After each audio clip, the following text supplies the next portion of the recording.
Buongiorno a tutti e ben trovati. Good morning, everyone.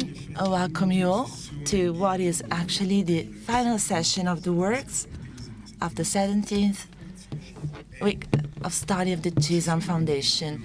This is the final session for the conference, not only but the 8th session, the 8th turning point of this journey that the Scientific Committee of Cisam has proposed, that is devoted to arts and figurative culture.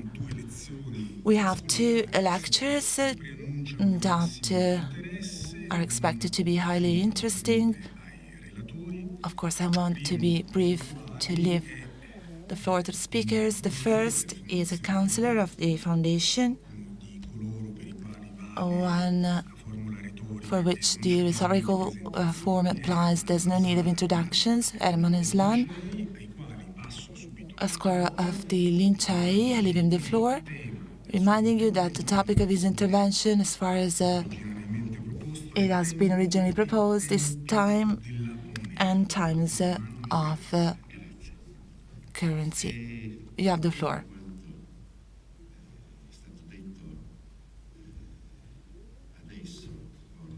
Well, to follow these introductory words, I would like to start by saying that it is no coincidence that the title of my contribution today argues the plural form, time and times, renouncing my initial proposal that was time and early medieval coinage. So the title has become Time and Times of early medieval coinage in a cryptical form, maybe. This theme, in fact, proved to be extraordinarily articulated. If we were to wish and go beyond a merely descriptive approach with a plurality of time horizons in which coinage has to be framed. So there are many times, with a diversification of premises and functions, all independent, though all related, regardless of the fact, and we need to remind this, coinage has appeared with a terminology that we should always remember, working on the numismatic, that everything, material or immaterial, also our persons, if we fall into slavery, can be considered as a good, as a coinage. So I will try to analyze this topic, referring only to metal coins in the chronological limits that have been ascribed to the high medieval times from the 5th and the previous period up to the 10th century. So we shall analyze in general for any mission, and here I'm referring to the metal coin of the High Middle Ages, each chronological aspect located or inferable in other ways to this chronological indication that can allow us to precisely anchor the premises, the economic premises, so why a coin is issued, especially from the juridical point of view, which are the official elements that lead to the decision and practical issuance that can be also delayed of coins. And that's just a hint. So the issuance and putting into circulation of the coinage. So this dictates precise timelines that are distributed in sequences. Such premises condition the whole life cycle of a product until its disappearance, or its changing in function, thus becoming something else with a non-economical value. And the related issues are exceptionally articulated, and it would be not conceivable to deal with all these aspects in this scope. I will just hint at this, addressing only some fields at which I will devote more time, if possible, in the writing report of my presentation. So interpreting this reading of connections, conceptual and practical, between the presence of coinage in circulation and the length of its life, has been usually approached in modern coinage by the preliminary verification of the epigraphic presence of the types of an absolute dating, usually referable to the time of the official resolution authorizing the issuance. And this has to be reminded as a sort of limitation in our discourse. That, by the way, not in the Middle Ages, has been often registered, so there is this important time. This date from the late Middle Ages to the present day indicated as the year of the Christian era after Christ. So AD implies that it has been indicated epigraphically only from the late Middle Ages, and before that, occasionally and then systematically. Here you can see a gold coinage of Milan, Philip IV, which bears the precise indication of the year of approval of issuance. And instead, it is completely absent in the late Middle Ages, both in the West and in the Byzantium age and the classical ages. So it's since the classical age it was starting to be introduced in this way. In the early Christian Middle Ages, the dating of the issue rendered with numerical indication of the years elapsed from a supposed year 0 or year 1, the first year, identified by the day of the incarnation or birth of Christ, appeared impractical due to the different opposing hypotheses we have been talking about up to now, that are often irreconcilable with each other, even just for a few years. And we heard about a century-long debate in ecclesiastical circles, which also pertained to the problem of identifying the day of the celebration of Easter, and we have widely debated on this. Therefore, it was not possible to locate an unambiguous location in a Christian era on which everyone would agree of the event that we wished to date, so which was indispensable for the legal and administrative implications that other products do not have regarding the date of issuance of a coin or the signing of a contract, and that's an important point. In the centuries of late antiquity and the early Middle Ages, as in the earlier centuries, other criteria for setting a year 0 from which to place an event in time do not seem functional for absolute dating, and we have understood why during this week. These criteria are all at the center of these heated debates to locate time. So in the Jewish and Christian spheres, this concerns the date of creation of the world, which was indicated with great fluctuations in different religious circles. Similarly, in the early Roman world, dating by the locution ab urbe condita, that was a system that was fixed, though with many fluctuations. In the Caesarean age, due to grounded beliefs, and systematically used in the Livian analytic narrative, for example, was not applied in the paleographic, epigraphic, and monetary scopes. So we'll never find in a Roman epigraph ad urbe condita.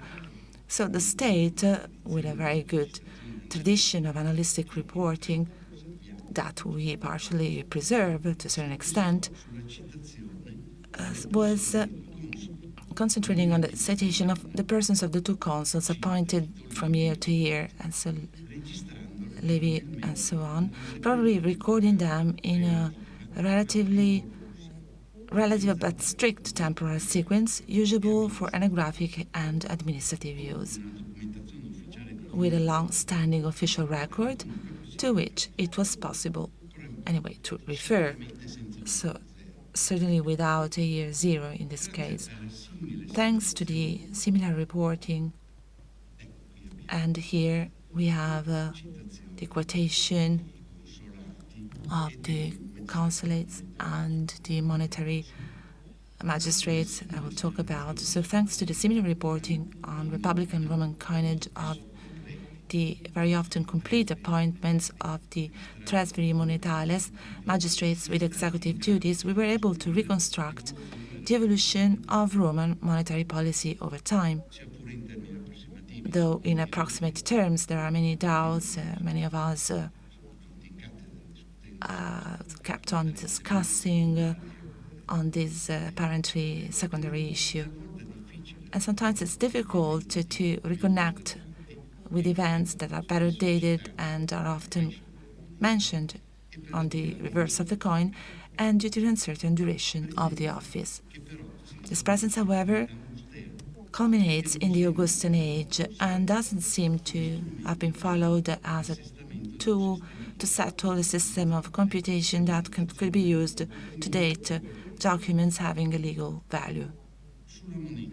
As for the coin, and in the epigraphic scope, in the archives, even though we don't have dates, the Roman world, starting from the Augustan age onward, used a relative dating system only partially numerical, or maybe alphanumerical, we could say, which has a complex articulation present in basically identical terms, also in the official epigraphic documentation. So it was widely studied by historians. In the coin, in law, the image of those who personally exercise or delegate the jus cudendi, the right to issue coins, is proposed. In the gold coin, an imperial metal, and in the silver coin, it was the image of the emperor or a member of his family. In the copper coin, it was always the emperor.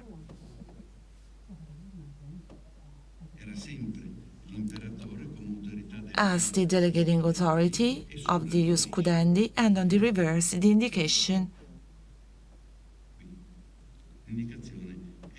SC, Senatus Consultus, relating to the still necessary authorization of the Senate to issuance. So this is another problem that we should not tackle right now. It's too complex. The presence of the emperor's image does not indicate, strictly speaking, a date, other than referring to the period since his appointment, which had marked the acquisition of the jus cudendi and initiated the year zero of his era, which began with the end of the previous emperor's era. The imperial eras thus well did into an overall linear sequence that extended over the entire development in the time of the Roman Empire, the Western and Eastern one. We should focus on this. The Roman Empire ended with the fall of Constantinople. These are relative dates because of the essence of a year zero with which to begin the sequence of years. This lack was remedied by taking as a year zero, when it was necessary, that of the Octavian's appointment as Augustus on the 16th of January, 27 before Christ. So the day and the different system, of course, have their implications. The system, ad evidentiam, which is very reliable, required further refinements, however, to allow an ad annum dating within each emperor's era. On the Egyptian coin, as an indication, the numbering in Greek, and here we can see that on the right of the feminine picture of the year of the emperor's reign, in the first year in this case, while in the other means imperial means a legend was constructed with a succession in canonical order, strictly canonical, of the offices to which the issuing authority had been appointed, with each year of beginning that was very well known in the emperor age. Let us remind that the emperor was not an emperor just according to the appointment as such. He was an appointed emperor according to the sum of all the republican titles that, being summed up as a whole, justified the absolute power. It may adequately exemplify this effective system of dating the dedicatory epigraph that you have seen here of the Capitolium of Brescia, dated to the 4th year of Vespasian's reign, that is 73 AD. You can see, so I have shortened my reading in these terms. The year zero of the reign has to be calculated in this case in the first consulate. Cross-referencing with the dating of the other offices allowed to locate the temple dedication between April and June. This dating system had another advantage that is really unprecedented. It had a program of communication all over the reign. The coin is the only multiple that is equal to itself that circulated in the hands of all the people in the empire, having the official image of the emperor. We still have the picture of the president of the republic, of the public offices, to the enumeration of the republican titles that supported his appointment to the higher degree of imperator. That is a multiple that is always equal to itself and strictly controlled by the state. So actually the coin allowed to transmit to the community the precise information on the times of the imperial politics with a constant connection with the programs that appear on the reverse of the coin. So it's quite a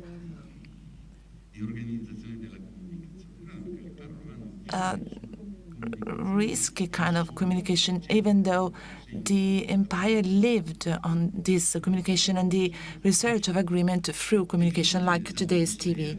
Defined in the Augustan age, perfected in the succeeding centuries, this system was the basis of communication choices of the empire, with modifications that did not alter substantially its characteristics throughout the later imperial Western and Eastern coinage. This path was also followed by the Byzantine coinage in its development in time up to the 15th century, addressing a more in-depth examination of the evolution in time of the system with a relative dating inferred from the list of offices, as we could define it.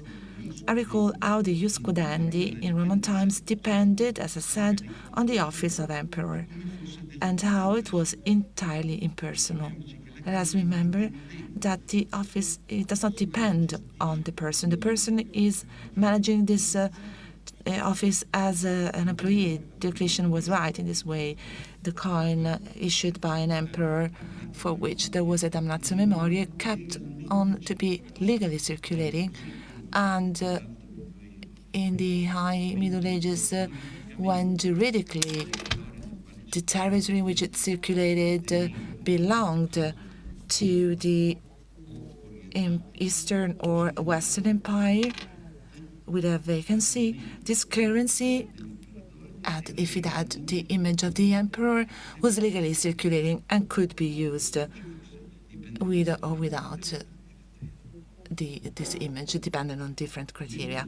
Over time, there was a progressive amalgamation in the title of emperor of other magistracies, the consulate, the designation of a consul, the tribunica potestas, the pontificate, together with the officially attributed appellations, which in the late antiquity and the early Middle Ages disappeared, and these were impactful.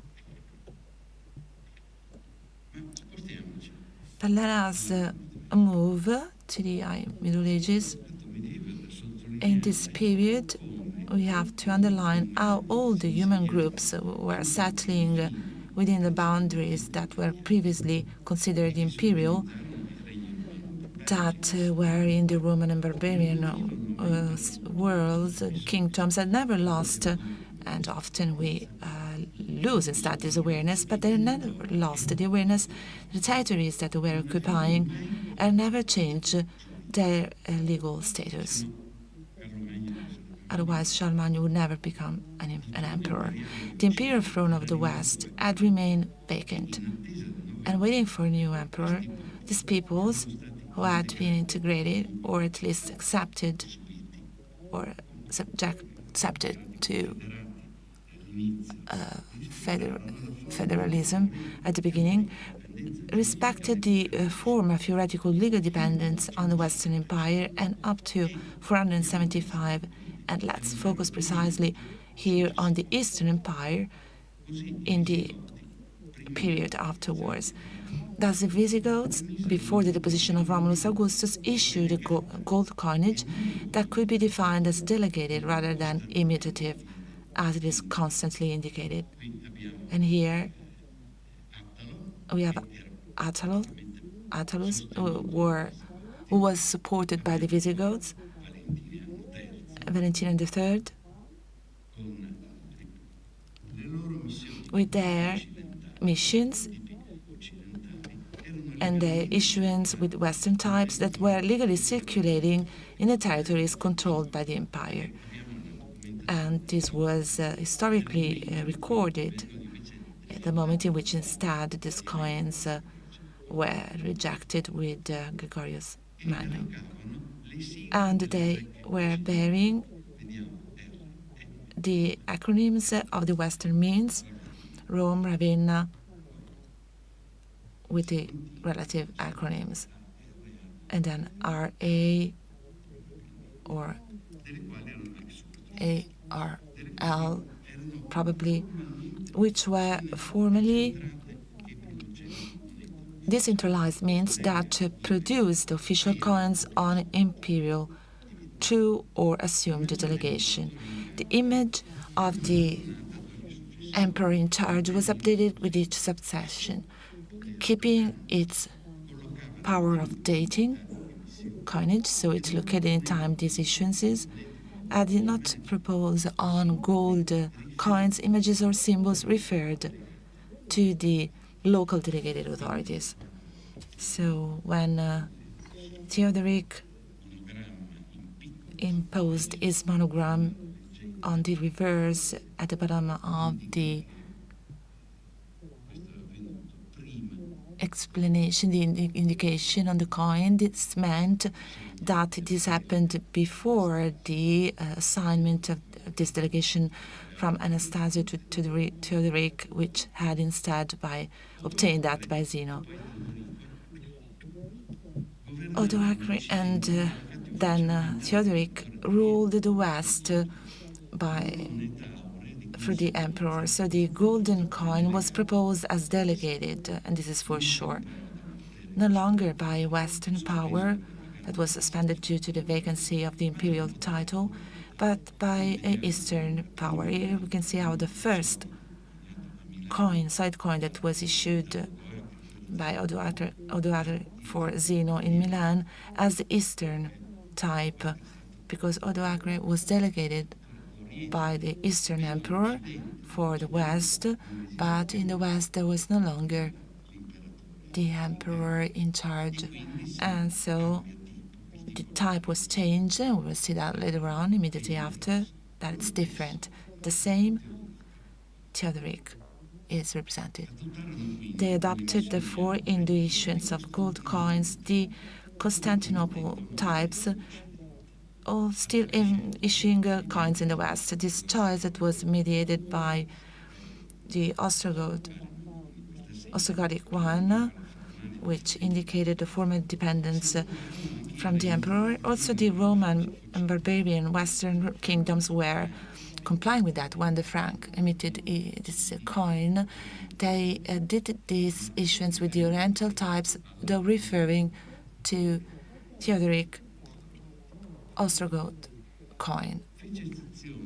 The exception in this was, and here we have an example of this franc coin of the Eastern type, just in the firth, and so the date is before Theodobert that we will find later on. The exception was only the kingdom of the Vandals. We did not accept to issue delegated gold coin, probably because this would signify accepting the recognition of the theoretical belonging, juridical belonging to the Roman kingdom in the African territory they occupied. So it's a historical fact that should be reminded and underlined.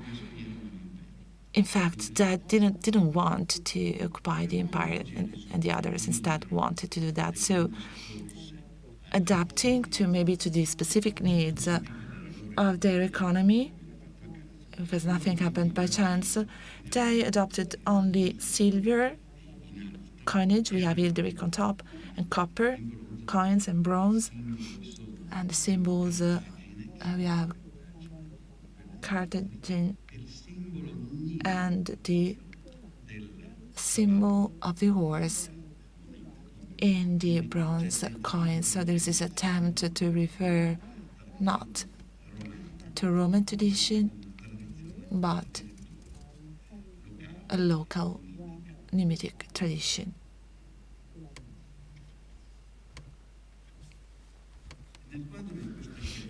Within the scope of these Western choices, we should frame the substitution of the image of Theodobert to the Justinian image on the gold coin. This was the Procopius scandal. Nobody would have ever put their face, but would have dared this. But the protest has juridical grounds, and it's not of a nationalistic type. Then the Franks adjusted again with the passing of time, the changes in time. They reintroduced the Eastern Emperor image on the coin due to the simple reason that they located this image in that territory, and their coin could not circulate in the empire that was still controlled by Byzantium. So this replacement of Theodebert image on the golden coins is not an affirmation of national autonomy, as the French colleagues would say. Rather, it's prodromic to the revindication of the overall imperial Western power. So already Theodobert thought he wanted to be crowned as emperor in Rome. He would achieve.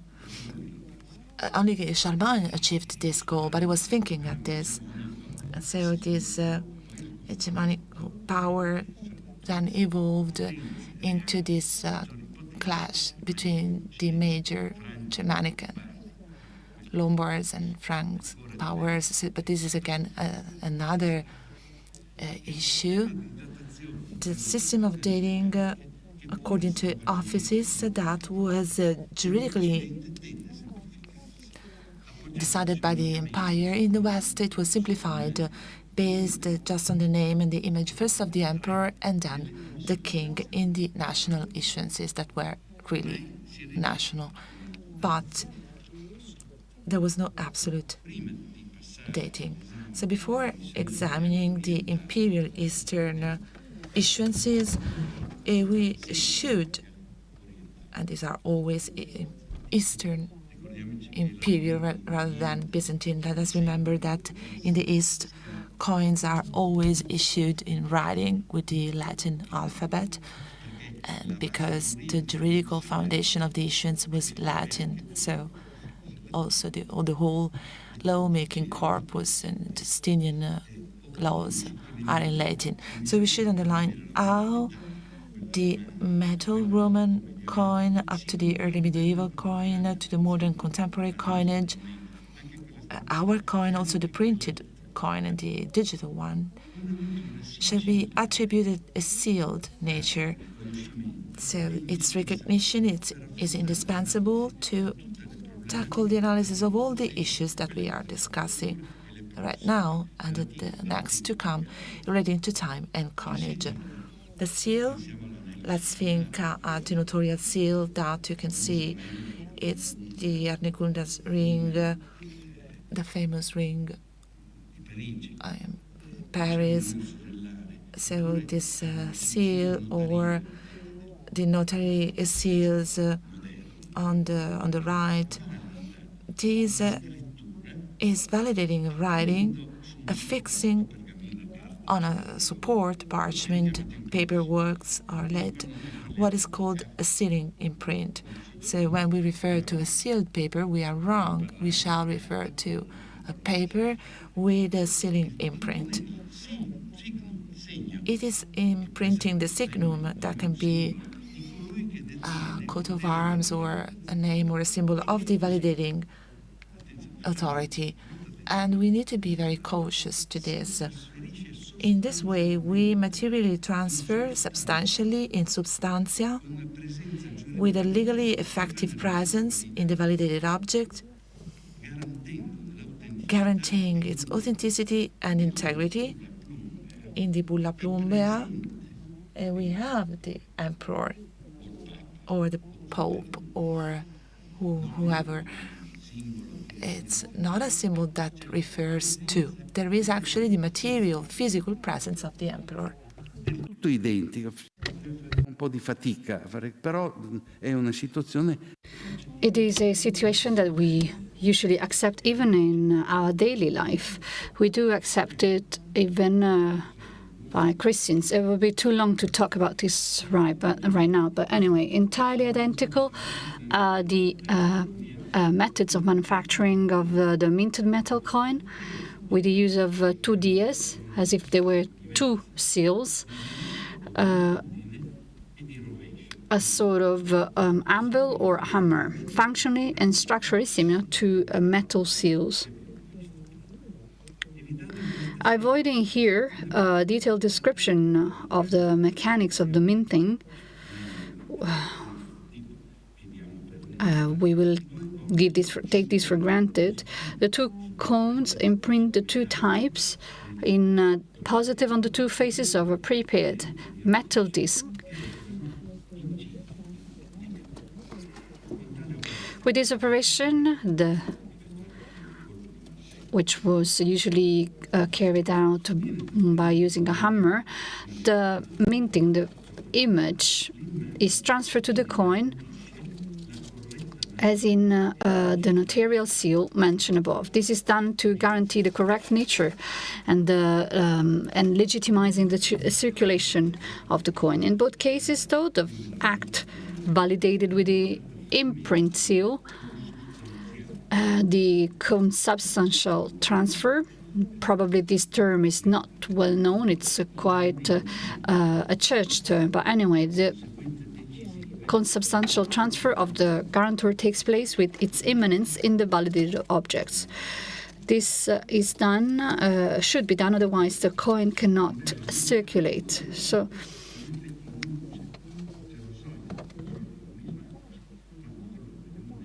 usually only coin experts are looking for these kind of things. But anyway, the validity of the security starts from the moment the seal is affixed to the deed. In the case of currency, it starts the moment of minting, providing for its durability as long as the security power remains operative. So that means as long as the empire lives on. In the two cases mentioned so far, the validated deed and the coin, the functions of the validated object are only full operational if the sealing or minting are precisely placed in time, which is to say, if they are dated. Let's remember that seal usually is used for documents. The deed validated by means of the seal impression requires, in order to be functional, a location that immobilizes in the course of time with a precise indication that takes the form of a date. This is where problems start. In early medieval seals, intended for validation, for example, ring seals or medieval seals, this indication, which is in any case a variable, is not present. The guarantee provided by the seal alone, places us in a timeless dimension if it is not accompanied by written dating, which completes, as paleographers know, the validation. In the early Middle Ages, in the Charte d'Archivio in Langobardia, as well as throughout Europe, since the year of the incarnation or of the birth of Christ could not yet be used for dating, the era of the reigning king was indeed used. I'm thinking about religious faith, for example. The Hebrew or apparently accepted the dating on the basis of the authority which was in charge at the time. The Charta Vindizionis, I made an example of the 6 June 728, in which Erme Duruta sells to Totone, the Satrelano child, for 12 gold coins. This is indispensable for the validity of the deed and is at the beginning of the charter. I have written here, you can see the image on the screen. The system of dating on the basis of the listing of offices which remain legally imperial tended to be simplified in the West, relying solely on the name and image first of the emperor and then of the king in national issues. This, due to the progressive reduction in the circulating market, depends probably from the progressive reduction of the coin in the circulating market, of its use by ever narrower power, and a slowdown in the speed of circulation, usually. This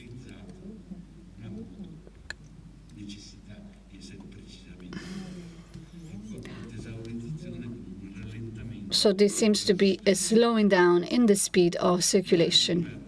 This resulted in a decline in interest in the function of money as a means of communication between top and bottom within communities. This tells us why there was a lack in the will of sending out a propaganda type of message, which usually is not based on people's will. So the path was reversed in late Middle Ages with entirely different problems.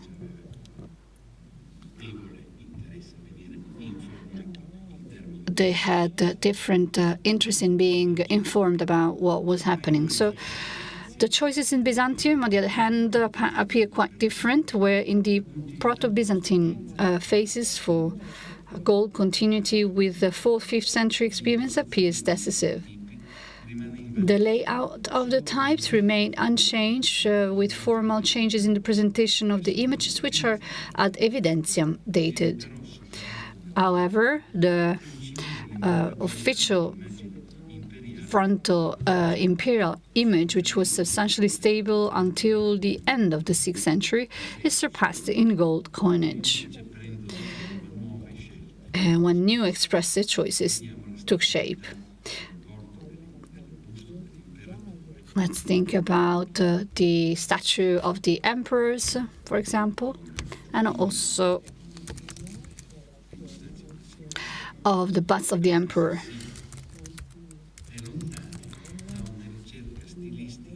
So, even if one is far from stylistic or introspective research, one should never think of a portrait in the current meaning given to the term. Changes in the person's physical appearance over time are proposed in sequences of coinage of the same issues, while referring to highly symbolic details of the physiognomy. So again, over time, what is proposed is a change of the sequences of the same of coinage of the same issues, while referring to details of the physiognomy, such as, for example, the bird or hair.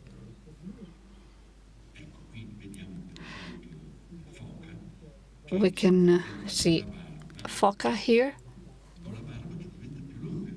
with a longer and longer bird than Heraclius,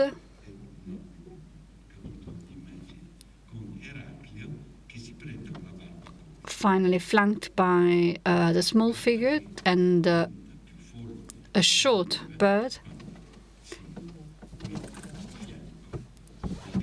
especially when the birdless sun is next to him. This is, again, an idea of passing of time. As you can see, he grows taller, and then at the end, the entire family. And Constance II, with this short bird, but then bird clearly becomes longer. And Constance II also is flanked by his heirs, first infant and then adult, and finally the whole family at the very end. This is to say how important is the dating function of these coins, and also a sort of propaganda for the family dynasty.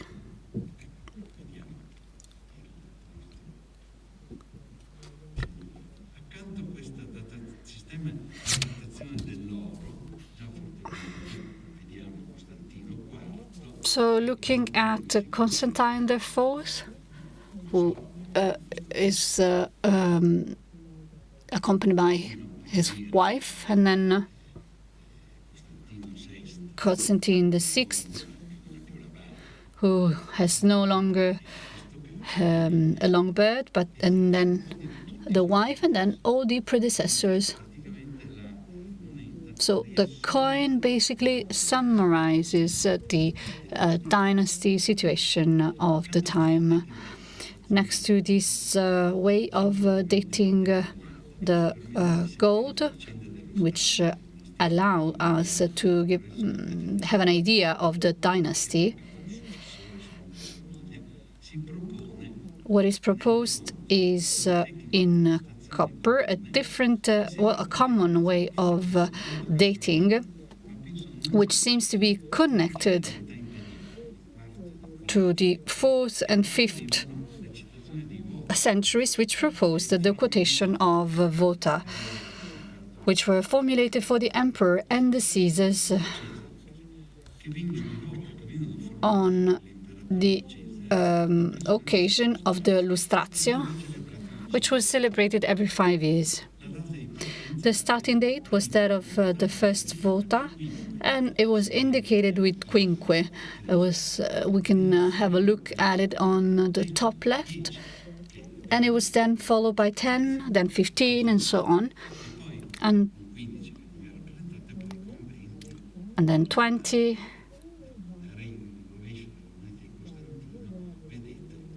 As you can see,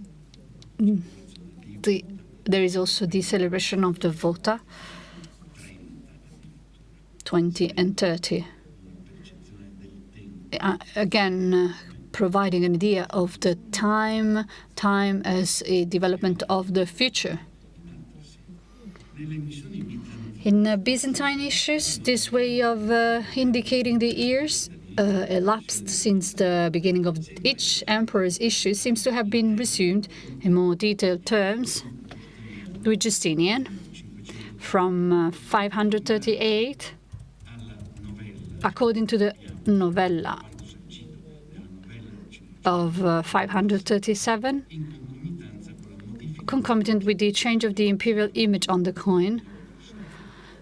We can have a look at with the bust becoming frontal with the cruciger's globe and acacia. The three-quarter posture was left behind. You can look at it here with the staff on the left shoulder and shield supported in the right, which sees the emperor on horseback mowing down the barbarian, and the miniaturized type of the 4th century. This passage, looking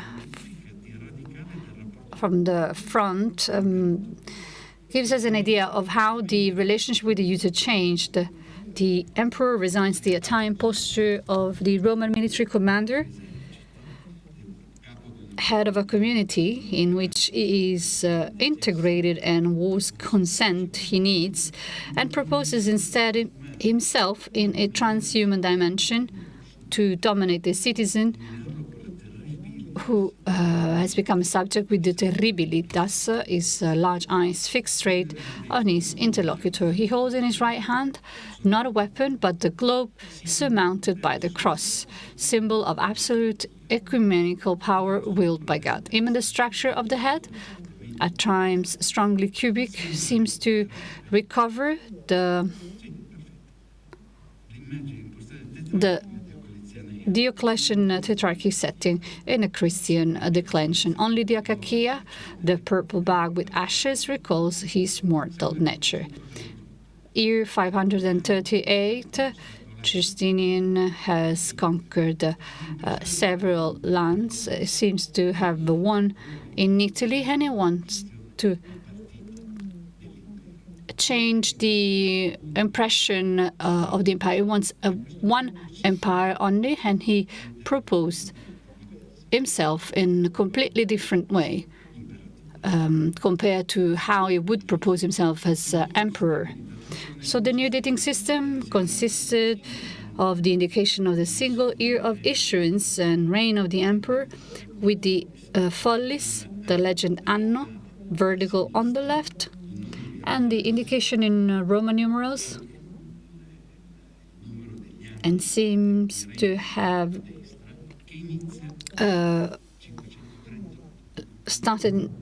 began in 500, and seems to have lasted from Justinian to Anastasius II. Follis and Justino II, Tiberius Constantinus. Well, there would be a lot to talk about. The alphabet that has been used. Let's remember that bronze meant that they were addressing a Greek-speaking world, but the legend was supposed to be in Latin because it had to be readable. You see indications here provided by using a Latin system and not a Greek system. Heraclio, Constans II, Anastasius II. After Anastasius, in the 8th century, the term year in Latin letters, and the year of reign in Greek becomes a constant. And here, for example, we have Tiberius II and Philippicus, who are actually prior to that. Finally, dating becomes symbolic with the prevailing indication of AAA vertical on the left and XXX vertical on the right.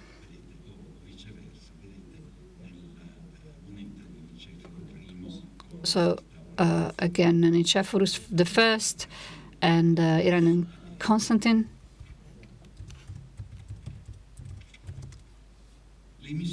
The issues are thus rejected in a temporal placement that relied solely on the presence of the emperor's image recognizable by the legend, placing the date of issue in any year of his era. Significantly, with the suppression of profane images, we're talking about Leo III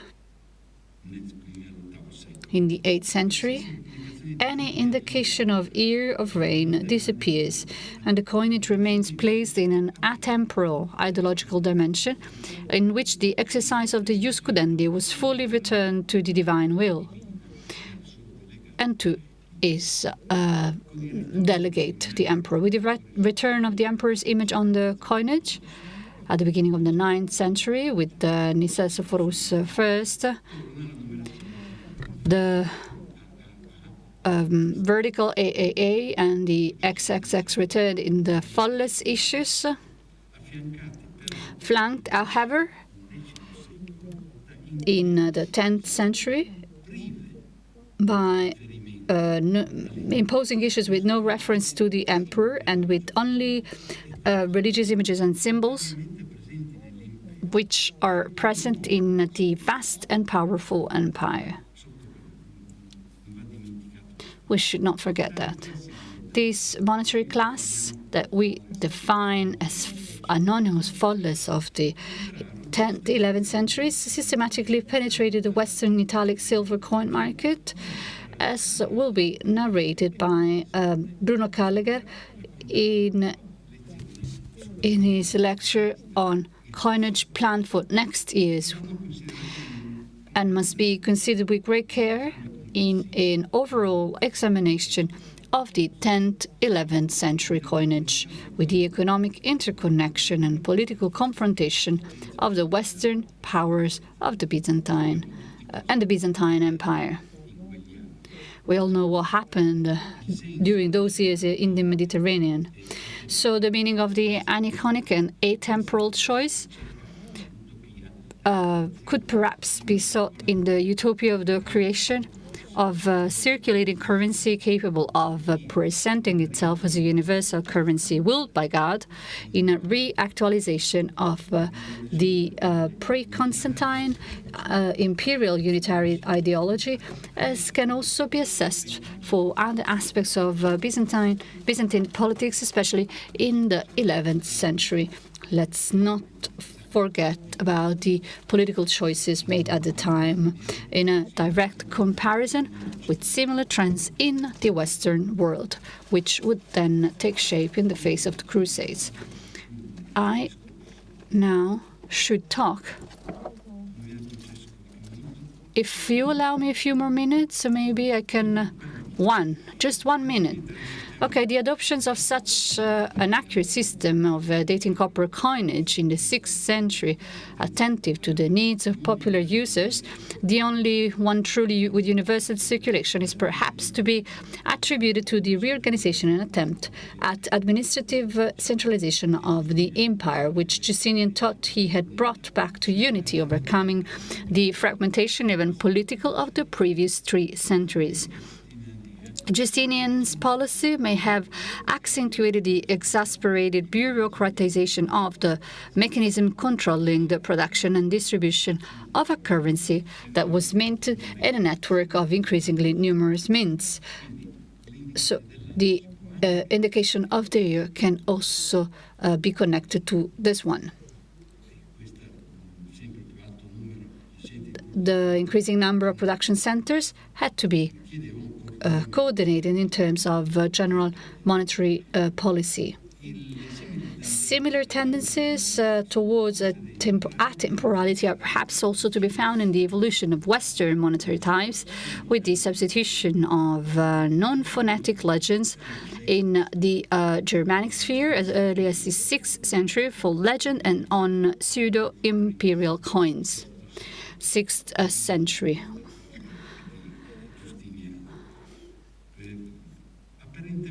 Apparently meaningless, if not imitative, though perhaps awaiting decipherment. And we know that such choices also rejected the coins in an out-of-time, entirely atemporal setting. The definition of the time of the coin, I'm talking about the recognition. This means that we're entering in a new era by issuing coins, and then we have the use of coins for other aims, for other purposes. So the mythification of the object, which means that during the participation of a Byzantine military campaign, we find these rings, for example, bearing Heraclius. So the military campaign happened when Heraclius was in charge, which were found and that arrived until Germany. Then the use of necklace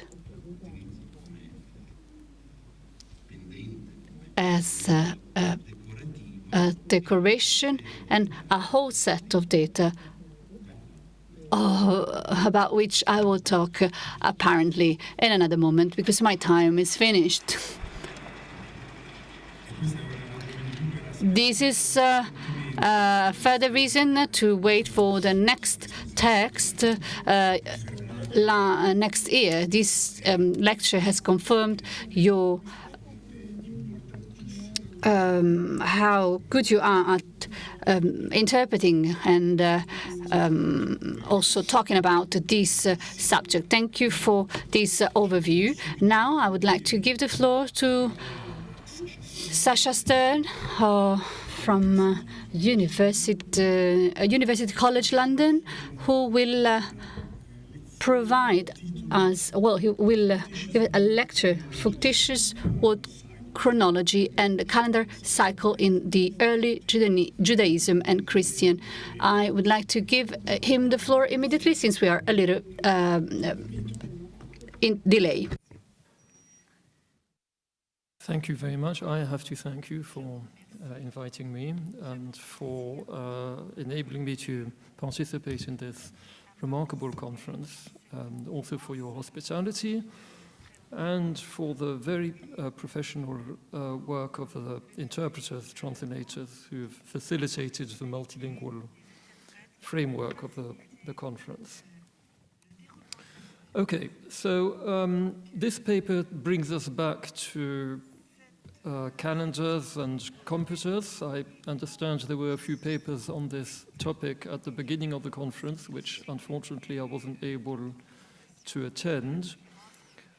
But ultimately, what I'm trying to achieve in this paper is to make an ideological observation about the ideology or ideological perspectives on time.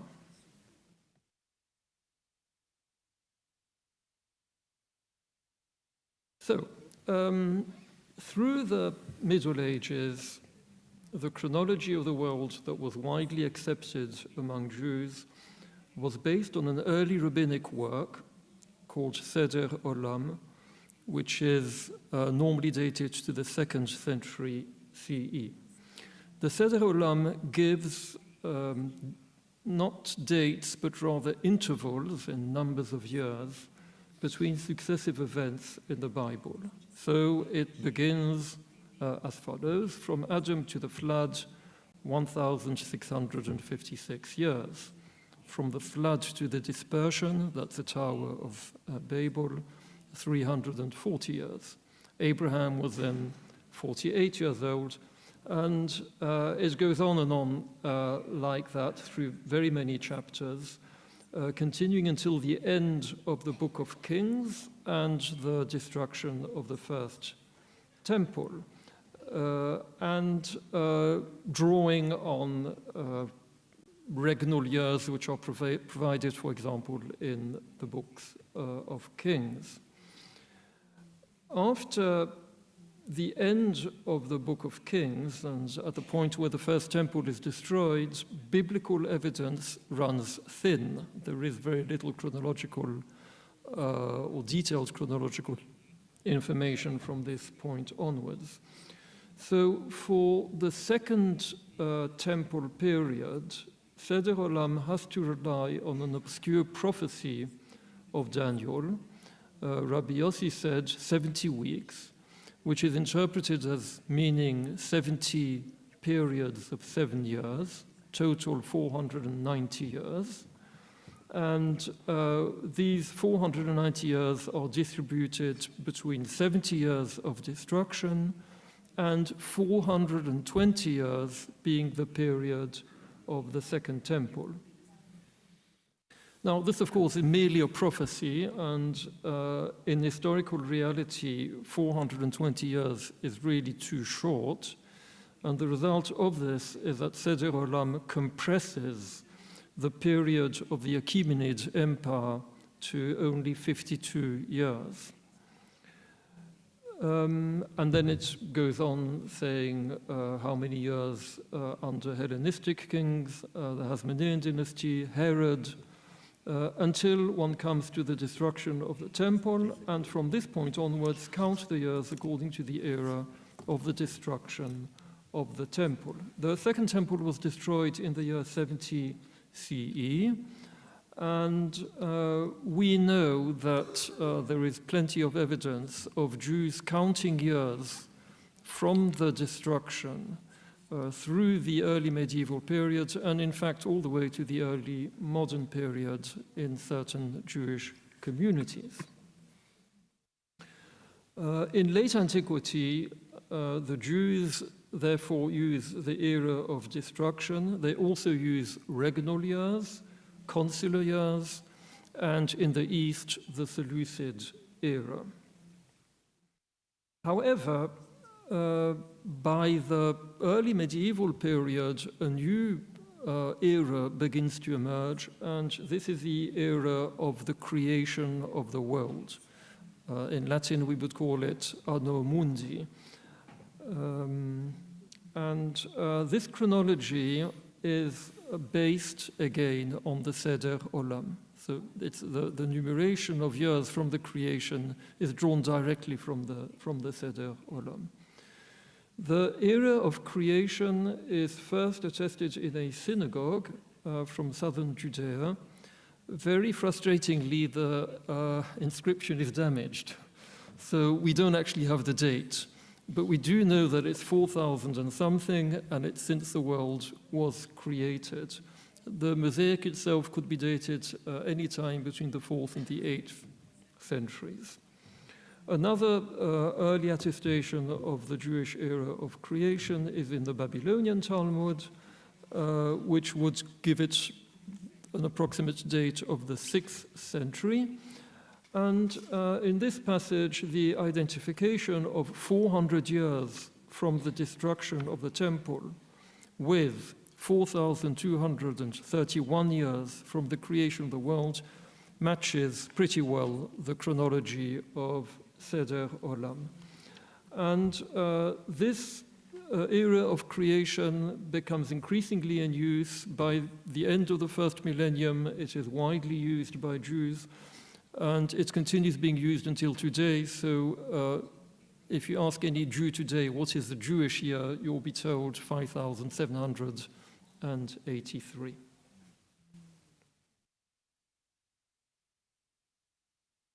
Jewish calendar computation and biblical chronology. In the Middle Ages, from the time when Jewish calendar computation begins to develop, which is from the 7th century onwards, and I'll be saying a bit more about this later, calendar computation is increasingly used to establish the dates of biblical events with increasing precision. And this is similar to a phenomenon which is also found in Christianity and which has been studied in detail by Philippe Notaft in his book Dating the Passion, 212. In this book, he argues that computistical chronography, which he defines as the method of applying Easter reckoning to chronological problems, was used by Christian scholars to reconstruct biblical chronology. And he comments that the majority of world eras and chronological systems developed by Christians during late antiquity were based on Easter cycles. Now, interestingly, medieval Jews do exactly the same thing with the Jewish calendar. They use it to recalculate retrospectively biblical chronology. So, for example, the later medieval Jewish calendar, this is a calendar which is in use today and which came into existence in the 9th century. And I'm not going to talk very much about it, but the later medieval Jewish calendar enables equinoxes and new moons to be calculated backwards in time to the year of creation. Calculations show that in year 1, so if you take the Jewish calendar and work your way backwards to year 1, which is the creation, you find that the spring equinox and the new moon both fell together at the beginning of Wednesday, which is really works out very well because Wednesday is the day when the sun and the moon were created. However, whereas the spring equinox occurs at the beginning of Wednesday, the new moon occurs 9 hours later, yes, according to the calculation. And an explanation for these 9 hours has to therefore be provided. And this comes in the work of Abraham Bar Chaya, a work written in 1123 in France. Abraham Bar Chaya was an astronomer, expert in chronology. And he says, the first equinox in the world when the luminaries were created was at the beginning of the 4th night. So you have to remember that the day starts in the evening, okay? So Wednesday starts on what we would call Tuesday evening. That's the beginning of the 4th night. It preceded the new moon, according to Ravada, by 9 hours and 642 parts. This is because the moon slandered the sun, as is explicit in Tractate Shavuot, passage in the Talmud, and God reduced her. This is a story in the Talmud which explains why the moon isn't as luminous as the sun, and it says that God reduced the moon because she misbehaved. But the way he explains it is that the moon was still waning at the point when it was created. So sun and moon were created at the beginning of the 4th day, but it wasn't yet the new moon. And that was a punishment, as it were, for the... So this whole narrative is, of course, very imaginative and, from our perspective, completely fictitious. But Abraham Bar Chaya treats the chronological data as historical reality, largely because he believes that the calendar calculation that he's using is astronomically accurate. Still, it's an interesting coincidence that both the new moon and the equinox in year 1 fall on a Wednesday, and not necessarily by design, so it could generally be a coincidence, and perhaps this coincidence supported the belief in the accuracy of the calendar calculation, when in fact it isn't really quite as accurate as that. In this paper, I would like to examine 2 cases from slightly earlier periods, one Jewish and one Christian, where a calculation of this kind was applied, but in those cases, the authors should have been aware that the calculation was inaccurate. So in the example that you've got in the screen, the author is convinced that his calendar is astronomically accurate and enables him to calculate precisely when equinox and new moon fell in the first year of creation. But in the examples I want to show, the authors are going to use a calculation which they know is incorrect or a simplification. And nevertheless, they still invest it with historical truth. And that's the paradox which I want to try and explore. How can someone use a calculation which they know is incorrect, but they still apply it to what they think is true history?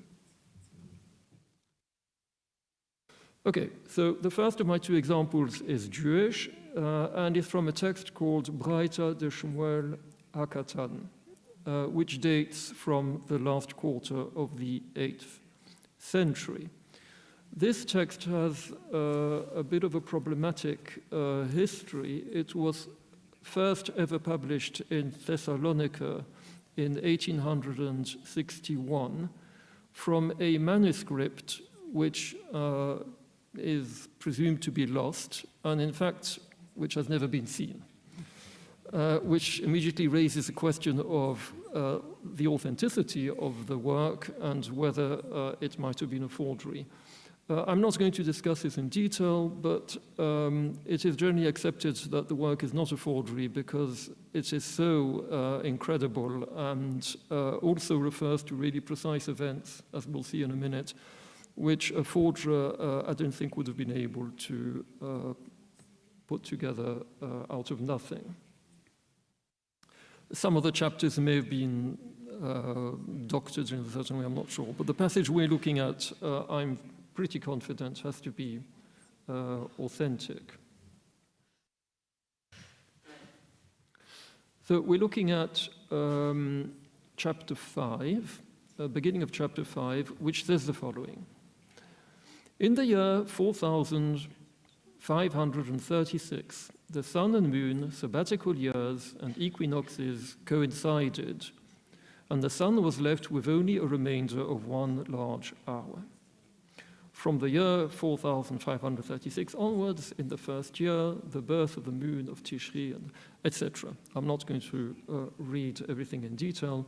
And because what I've just read probably doesn't make a lot of sense, I'm going to provide here sort of my explanation of what the text is saying. So it's telling us that in the year 776 CE, which corresponds to 4536, the following events coincided: a new moon, conjunction of sun and moon, the end of the sabbatical year, and therefore of the 7-year sabbatical cycle, the autumn equinox, the end of the 28-year cycle of equinoxes. I'm not explaining everything, but this just gives you, first of all, an explanation of what the text means, and second of all, an idea that you have several events which coincided, according to this text, all happened on the same date, at the same time, except for a difference of one large hour,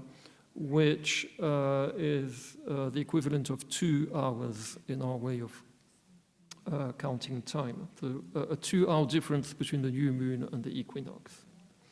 And this all happened in the month of Tishri, as is explained in the second paragraph, which is around September, October, the time of the autumn equinox. And it was at the beginning of the evening of the 4th, which means, or the 4th evening, which means the beginning of Wednesday, what we would call Tuesday night at 6 p.m., 18 hours. The phrase was left with a remainder of one large hour suggests that this is actually the result of a calculation rather than an astronomical event that was observed. You talk about remainder. Remainder is when you've calculated something. And indeed, what we're being told here, that there was this grand coincidence in 776, is actually the result of a calculation. What is this calculation? Well, if we read on in the text, we can find out the values that were used towards this calculation of the new moon, of the equinox. I'm not going to read the text, it's not worth the effort. All you need to know is that the lunar month in the text that follows is assumed to be 29.5 days and 2/3 of an hour. This value is not an accurate value. You can see straight away if it's just 2/3 of an hour, it's a sort of rounded figure. It's a simplified value, and we'll talk about this more later. Then further down the text, we are given the value that was used for the equinox, and again, all we need to know is that the solar year is 365 days and a quarter, which is basically the year length in the Julian calendar, and again, it is not terribly accurate. Anyway, assuming then these values for the lunar month and for the solar year, it can be calculated that 4,536 solar years are equal to a certain number of days, which is a multiple of 7. So that means it will come back to the same day of the week. So if at the creation it was a Wednesday, in 776 it will be again a Wednesday. And this number of days equals a certain number of lunar months minus only 2 hours. So this is exactly the calculation that is referred to in the text. It's a discovery which was made by a scholar called Akavia in 1955, that he actually explained what the calculation was, and this is it in front of us. So what it means then is that at the creation, the new moon and equinox coincided and fell at the start of Wednesday, and 4,536 years later, in 776, this coincidence was repeated, but for a difference of 2 hours, and this was a unique event in world chronology.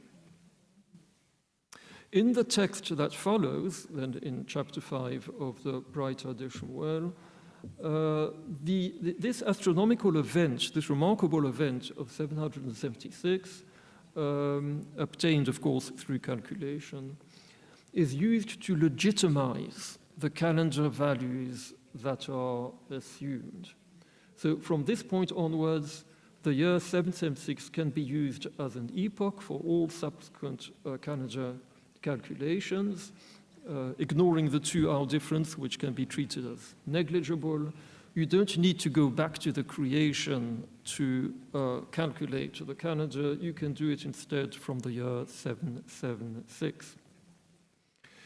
Okay, but now let's look at the astronomical reality. Did this event actually take place in 776? Okay, so again, according to the Bright Addition Well, the equinox fell on Tuesday at 18 hours, which is the beginning of Wednesday, and the new moon fell 2 hours later at 20 hours. According to modern astronomical data, this coincidence is pretty much confirmed. It's quite remarkable. Even though the calculations of modern astronomers are totally different, yes, but it seems to lead to a very similar result. So the equinox is on Tuesday, the 17th of September, although it's about 9:20 a.m., so the time isn't quite right. But the new moon is spot on. It's Tuesday, 17th of September, at 1840, if you make a mean calculation or what. Okay, anyway, you can see that it is really very close to the data provided by the Bright Addition Well. The problem, of course, is that modern astronomy was not known in the year 776, and therefore they couldn't have looked at this modern data and taken it as proof or evidence of what they were claiming. Instead, the authors of Bright Addition Well are most likely to have fallen back on Ptolemaic data, if at all, if any at all. But if they looked at an astronomer, they would have gone to Ptolemy. And according to what can be found in the Almagest, you can work out that the new moon fell on Tuesday, 17th of September, at 18 hours true, or 20 hours 40 mean. This is remarkably close to the data in the Breiter de Shmuel.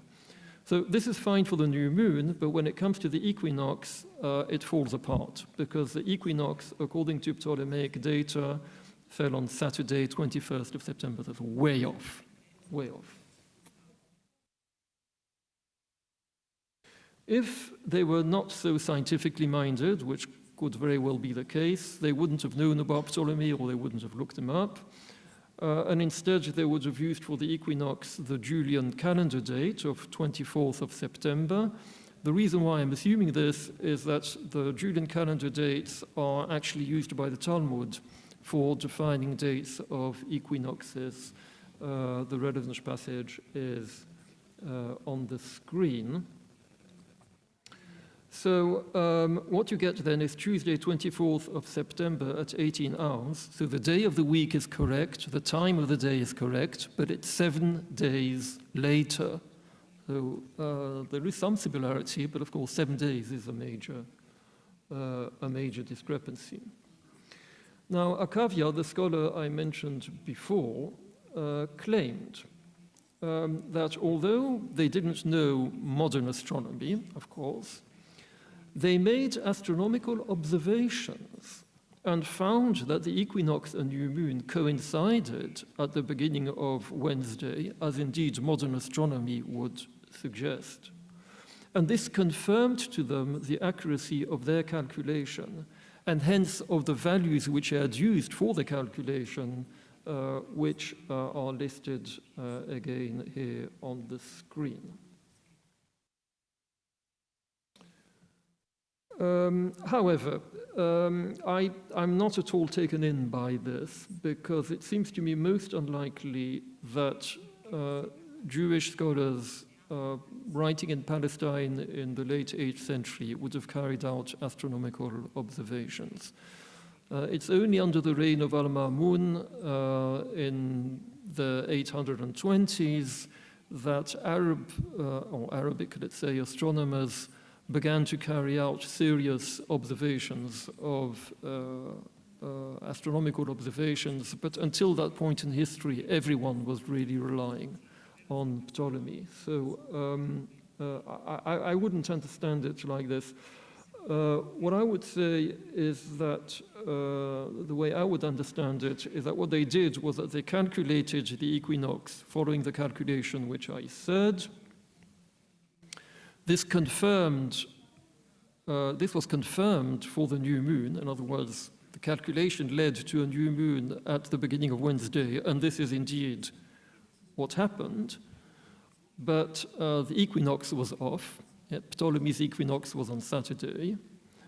And then what they did was to correct the equinox, and they ended up serendipitously with the modern value, but they didn't realize what they were doing. I think this is most likely what happened. So in conclusion then, what I'm saying is that the new moon confirmed to them, when they saw that the new moon they calculated was in fact what had happened, this was enough for them to confirm the accuracy of their calculation and of their simple calendar values. And then the equinox, they just had to correct. And that probably, that was probably the procedure which they adopted. Now, once their calendar calculation was astronomically confirmed in their mind, yes, because the calculation with their values had proved to be true in the year 776, the same calendar calculation could then be applied to other events of biblical chronology, for example, the Exodus. Now, I'm referring here on the screen to a tradition which goes back to the 5th century in the Psikta de Rav Kahana, but only begins to take shape in the 7th century in the liturgical poetry of Kalir, and then finally is fully fleshed out in the Psikta Rabbati, which is a text of the 9th to 10th centuries, and which are really glosses on the earlier Psikta. So I've indicated these different layers of text with different colors on the screen. So what it says is the following. Rabbi Samuel bar Nachman said, in the year that Israel went out of Egypt, the months of the lunar calendar and the solar months of the equinox coincided. The equinox was on the eve of Thursday at the beginning of the night. The new moon was on Wednesday at midday, so that the lunar month and solar month began in the evening. The basis for the claim that on the date of the Exodus, that the Exodus happened in a month where the lunar new moon and the new moon and the equinox coincided on Wednesday 6 p.m. at the beginning of Thursday. The basis for this was never properly understood. Many attempts were made to figure it out. I think I've worked out the solution. This is the first time I'm presenting it to an audience, so let's try it out. But this is basically what I'm suggesting. According to the Seder Olam, the Exodus happened in the year 2448. This is very well established as a well-known tradition. So assuming that at the creation, the new moon and spring equinox coincided and fell at the start of Wednesday, as we've seen in many other traditions by now, then the calculation which was applied in the year 776 with the calendar values which I showed you in previous slides, the same calculation which is carried out for the year 2448 shows that the spring equinox, which is Talmudic, which is a Julian equinox, fell at the start of Thursday, and in 2449, the new moon of Nisan again fell at the start of Thursday. So it works, except that they are 1 year apart, but this is a kind of slippage which computistical chronologists can somehow tolerate. And I could give you an explanation for this, but I'm not going to get bogged down by this. But a kind of explanation that could be given is that the year of the floods doesn't count, or that sort of thing. But anyway, the calculation is based again on lunar months of 29.5 days, 2/3 of the hour, a simple value. And they make up 21-year cycles with an intercalation every 3 years. And if you calculate all this, you come to the results which I am suggesting here. So I'm not taking you through the calculation, but the point I'm making is simply that the astronomical event of 776 would have confirmed calculations which were made for other events of biblical chronology. And yet, the calculation of 776 was faulty, and I would like to argue that the author of the Braita of Shmuel must have known jolly well that his calculation was faulty. Why so? Well, there is a passage in the Talmud which makes it very clear that 29.5 days and 2/3 of the hour is too short. The passage needs explanation. Again, shortness of time, I'm not going to read the passage and explain it, but the upshot of it is that one day has to be added every 3 years, another day has to be added every 30 years, and what this means is that the lunar month is 29.5 days, so in principle that could mean an alternation of 29 days and 30 days. But there is 2/3 of the hour in addition, which have to be compensated by adding an extra day every 3 years. And then there is also an additional fraction of 1/15 of the hour, which eventually makes up 1 day in 30 years. This is a value, by the way, which Islamic astronomers also assumed for the lunar month, and it is considerably more accurate. It's still not quite accurate, and Ptolemy's values are much more accurate than that, but it's still pretty close to what you want. And this was in the Babylonian Talmud, 6th century. So in the year 776, the author should have been well aware of this passage and should have known that using just 29.5 days, 2/3 of the hour, is just not enough. And you're going to end up with the wrong results. Furthermore, the calculation of 776 conflicted with the 19-year cycle. The 19-year lunisolar cycle, which Christian Easter cycles are also based on, is first mentioned in Jewish sources in 7th century liturgical poetry, and then described in further sources in the 8th century. I have a theory that the Jews borrowed the 19-year cycle from the Christians, actually, who developed the Easter cycles already, this Easter cycle already in the 4th century. So there's a much longer history to the Christian Jews. But the 19-year cycle is a very accurate way of synchronizing solar years with lunar months or lunar years. And by the year 776 should have been very well known to the author of the Breiter de Shemuel. And you mustn't forget that this work is an astronomical work. You know, so you really would expect the author to be acquainted with the body of knowledge which was available in the Hebrew language at this point in time. Now, 4,536 years is not a multiple of 19. What this very simply means is that at that point, the lunar months and the equinoxes will not come back to the same relation. You need 19 years for them to come back. So if you know that there is such a thing as a 19-year cycle, and you know that it is the most accurate synchronization, then there is no way you could imagine that in the year 776, new moon and equinox coincided. Furthermore, another way of looking at it, the number of lunar months which is assumed in the calculation of 776 amount to 238 cycles, 14 years and 6 months. So what this means in practice is that if you assume a 19-year cycle, you would end up in the spring and not in the autumn, the totally wrong season of the year.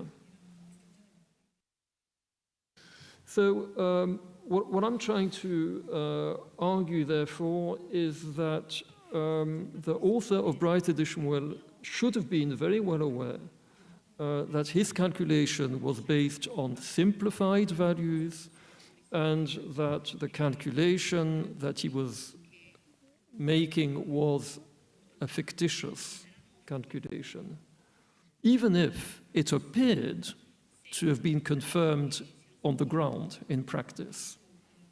But that couldn't justify the calculation because the values were known to be incorrect. So, to sum up my reflections then on the Breiter de Shemuel, the event of 776 is as follows. Calculation, it was only calculation at first, predicted coincidence of new moon and autumn equinox in that year. And remarkably, the new moon fell almost exactly at that time. This was a remarkable coincidence, actually. So what this event proved was that the Weld era must have been correct, the values of lunation and equinoxes must have been correct, therefore a calendar could be calculated using these values, and the creation and Exodus chronologies were also confirmed. However, the calculation was known to be faulty. You could already see that the Julian equinox was 1 week later, which should have raised an alert. I mean, it should have been obvious that there was something wrong with the calculation, just knowing that the equinox didn't work out the way it should have. And from other sources, the author should have known that the lunation was too short and that the 19-year cycle was incompatible with the results. So the outcome of all this was, in a certain way, conflicting evidence. On the one hand, an event which took place in 776, which seemed to wonderfully confirm a calculation, but on the other hand, much more accurate astronomical data which was available to them. So how did they come to terms with it? So here I sort of move on to the more conceptual side of my presentation, but you could look at it as a scientist who is confronted with two different sets of evidence which are incompatible with one another. You know, you can have a physicist looking at, you know, quantum mechanics and relativity and saying, my gosh, how do you reconcile these two? So you could look at it a little bit like that, but I'm also thinking that perhaps this could reflect some sort of idea that you could have competing temporal frameworks, the belief that you could have two different frameworks which were both equally true, and that it was perhaps a mystery, but that both frameworks could be simultaneously entertained, and that temporal reality could therefore be, in a certain way, complex, which would, you know, permit various systems to be used simultaneously, even if they were incompatible. Okay, it's a little bit speculative, of course, what went on behind the head of the author Breiter de Schmuel, but I'm just suggesting that this must have confronted the author and the readers also, I guess, who were scientifically minded enough to try and figure out, you know, how you reconcile two very different sets of conflicting evidence. Okay, my second and my last example of fictitious temporality is Christian and quite a bit early. This is a Hippolytus statue and chair, which goes back to the early 3rd century, was restored in the 1550s.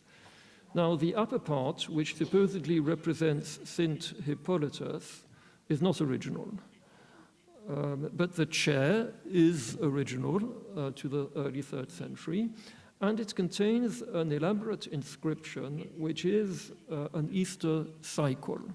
It is, in fact, the earliest Christian Easter cycle that we know of, and I believe it's very significant that it comes from Rome.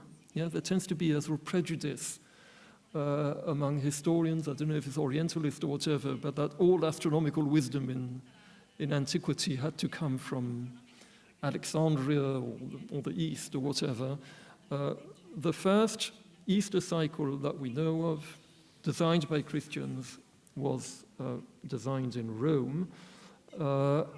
It was written in Greek, true, but there are many reasons for associating this inscription with Roman culture, and I'm not going to discuss this in any detail today. But anyway, here is a close-up of the first table and my translation of it into English. So basically, this is a table which provides the dates of Luna 14, otherwise known as the Passover full moon. And what you need to do to calculate the date of Easter, and this is true up to today in modern Christianity, is that you establish when the full moon, the spring full moon occurs, and then Easter is on the following Sunday. It's of course much more complicated than that, and I'm aware that there were papers about this at the beginning of the conference, which I didn't attend. Anyway, this is a table then with dates of Luna 14, and it starts in the year 222. Very precisely dated by the inscription, which I haven't translated here, which is at the top of the table.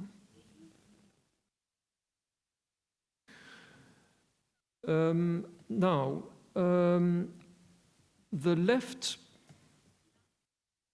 columns of the table provide a list of dates. So in English translation, 13th of April, 2nd of April, and so on. There are 8 dates altogether, and these 8 dates are then repeated. So 2 sequences of 8 dates which are repeated, so that comes to 16 years. And in the next column, you have the days of the week. So 7 at the top. I don't know if you can see from here, but I'll just read out to you, yes? So 7 at the top means Saturday, 4 is Wednesday, 1 is Sunday, and so on. So it's telling me that in the first year of the cycle, Passover fell on the 13th of April on Saturday. Okay, we'll try and do that. On Saturday, and so it goes on. And then in the next columns, we have the days of the week repeated through further successions of 16 years. Each time the day of the week recedes by 1. So the top of the column, of the first column is 7, the top of the second column is 6, and then 5, 4. So you go through 16 years, and then at the next iteration of 16 years, all the days of the week go back by 1 digit, and so it goes on, till you come to 7 repetitions of 16 years. 7 times 6 is 112 years, so that's a total cycle. And when you get to the last year of the cycle, you then return back to the beginning. Yes, it makes it into a cycle. Now, this cycle of 112 years is grossly inaccurate. The 8-year cycle, out of which the 112-year cycle is constructed, as we've seen, has a discrepancy of 1.5 days. So if you use the 8 days of Passover, which are given on the table, at the end you will be off the moon by 1.5 days. After 16 years, which is 238 CE, the discrepancy is already 3 days, which means you're given on the table a date of the full moon, and you look out in the sky and the moon isn't full. Yes, it's 3 days before the full moon. Now, this discrepancy was well known to ancient astronomers. Geminus, for example, mentions it. And I would like to argue that the author of the table was not a fool. He must have known about this discrepancy. And what it means in practice, of course, is that the 112-year cycle could never have been used over the long term. Yet, in spite of the gross error of the 112-year cycle, the cycle is projected backwards in time to reconstruct a biblical chronology. In the table, you can see bits of text which are written in very small characters, and I've reproduced them also in small characters in my translation. They refer to biblical events when Passover was observed. So, for example, you've got Hezekiah is mentioned there in small characters, and Josiah is mentioned here in small characters. So what it means is that when the kings Hezekiah and Josiah observed Passover, as narrated in the books of Kings, the dates of their Passover were Sunday, 21st of March, and Saturday, 9th of April, respectively, because these are the years corresponding to the cycle. Furthermore, the Exodus was on Tuesday, the 5th of April. And then moving over to the New Testament, the birth of Christ was on the 2nd of April. Yeah, this is before Christmas existed. And the Passion fell on Friday, the 25th of March. So Friday, of course, it has to be a Friday, but 25th of March is an equinox, which is also a significant date for the crucifixion. Okay, I'm going to skip this slide, but this is a Syriac version of the same table from a rather later period. So, did the author of the cycle believe in its accuracy?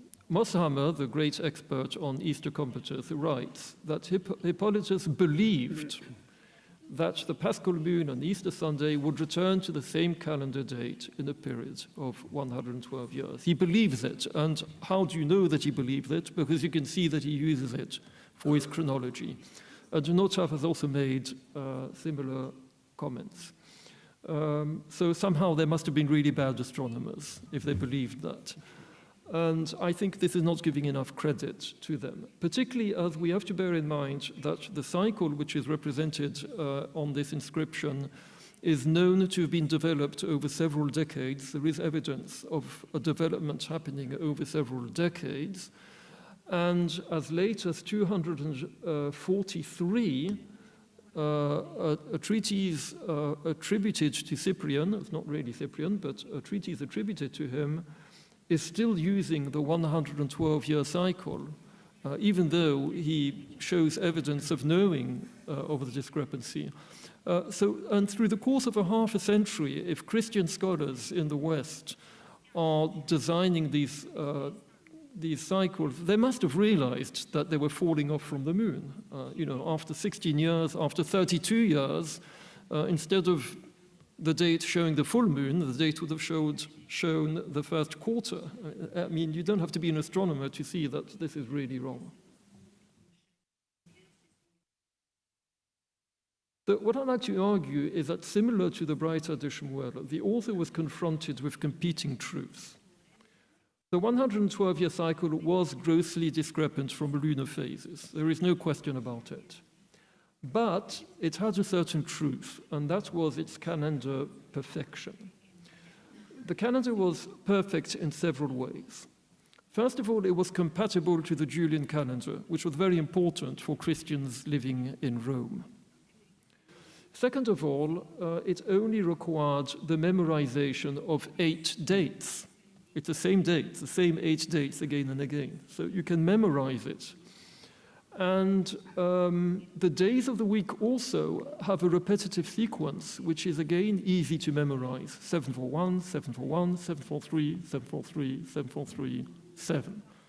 It's an easy sequence to memorize. And if you want to reconstruct the second column, again from memory, you just have to regress everything by 1 digit. So the whole table can be written out just by memorizing a very small amount of data. It's a very simple table.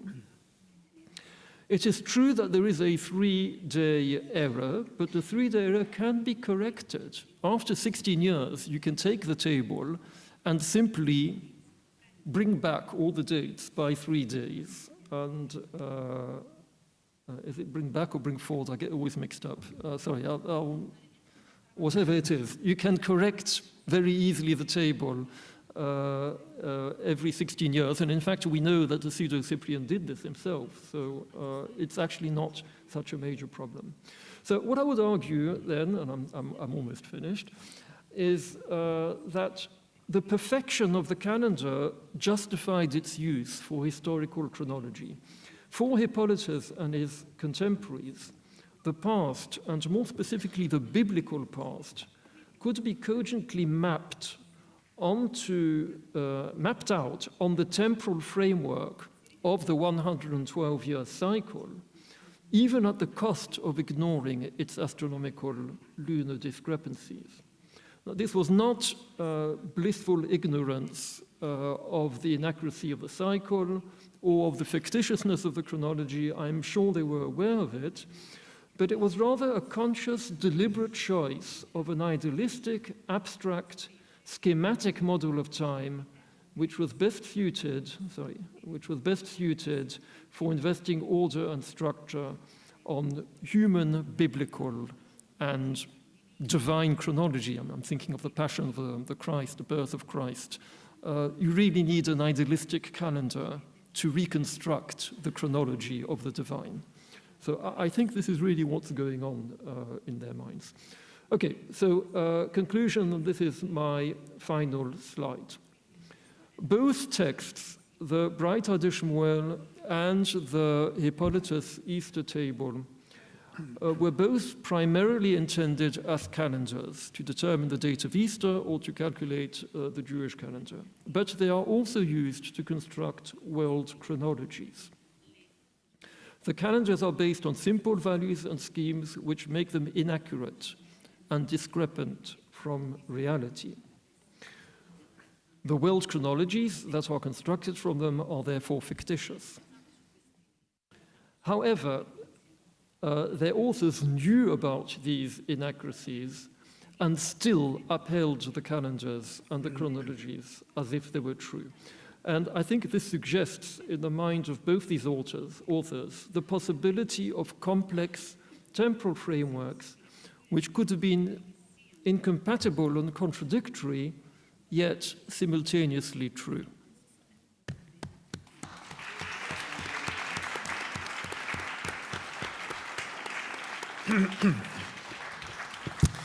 Davvero grazie a Thank you very much, Sasha Stern, for bringing two very convincing examples of a very complex topic, such as the temporal systems that, as we have just seen, could be not perfect, yet used in a very functional way. So it's really fascinating topic and a very fascinating source with which historians should probably be a little bit more acquainted, especially we would like to know a little bit more. But anyway, let's start with the Q&A, or if anyone wants to ask questions, or Roberto Arelli is there for you if you have questions, if you want to make a remark, etc. Name, please. Good morning. My name is Antonio Nieva. I am I'm doing a PhD in Barcelona. I have a question for Professor ARSLAN. Talking about the terminology and the change in terminology related to Heraclio, has this change been produced immediately after that the coins were minted, or the Latin terminology was used first? Ma confesso che la tematica sviluppata e analizzata per questo contributo era enorme. For this lecture was actually huge, probably several areas, especially as for the eastern area. I haven't get more insights, so I cannot answer your question, which is very specific. I want to be honest. I will bear in mind the question you asked, and I will check on a book that I have. So thank you for your question. Further questions?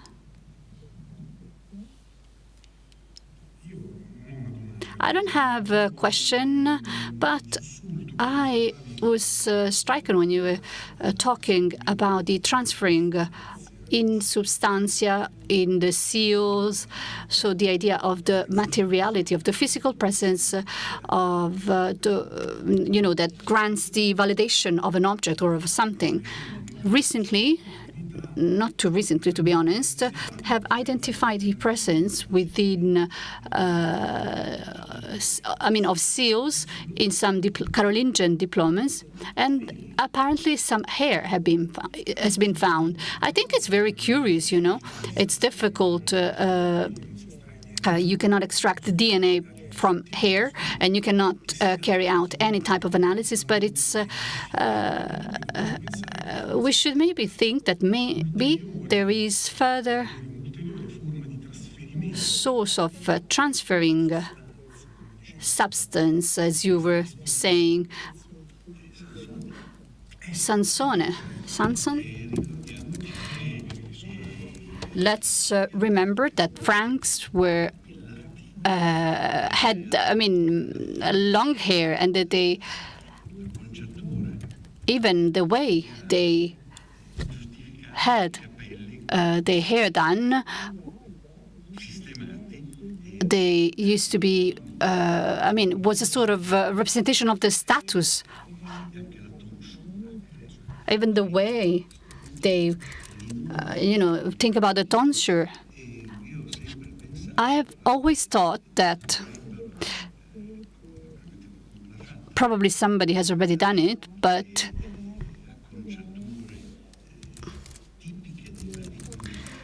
we should bear in mind the several hairstyles of the different populations and think about the Manchu. They had a very precise way of doing their hairstyle, which is actually popular in North Korea, with specific references to contemporary politics. And definitely, I was thinking that it could be interesting to discuss topics such as this one. Or, for example, if you look at the coins of Aistulf in Ravenna, when it was the capital of the empire, on coins which have a mandatory imperial-like figure, and there is a typical hairstyle which we can define as an ethnic hairstyle. Well, I think I've said enough. Bruno Calleguer. Thank you, Professor Hermano Arslan, for your lecture. You have basically gone through the chronology of the coins in the time frame that we have analyzed. I was wondering whether what you think within the early Middle Age monetization, where we find no longer the chronological references, if it's possible to imagine a chronological connected to the tax rhythm and to connect it to the value of the coins, which was changing through the diminution of the type of material used, and considering how long that coin was actually used. Maybe if it's possible to get some further insights about that. Well, talking about the last part of your question, the time that the coin is used depends from the judicial premises in which the coin is minted, is issued. The awareness that the territory of the Western Roman Empire is legally imperial at the time, remained legally imperial at the time, lead us to the use and to legitimate a coin that was issued by an imperial authority. This clearly led to the use of the local representative of when using golden coins, exception made for some cases. Clearly, he was proposing his image because he wanted to basically claim his seat during the imperial time. The amendment or the changes in the purchase power of the coin, according to the change of the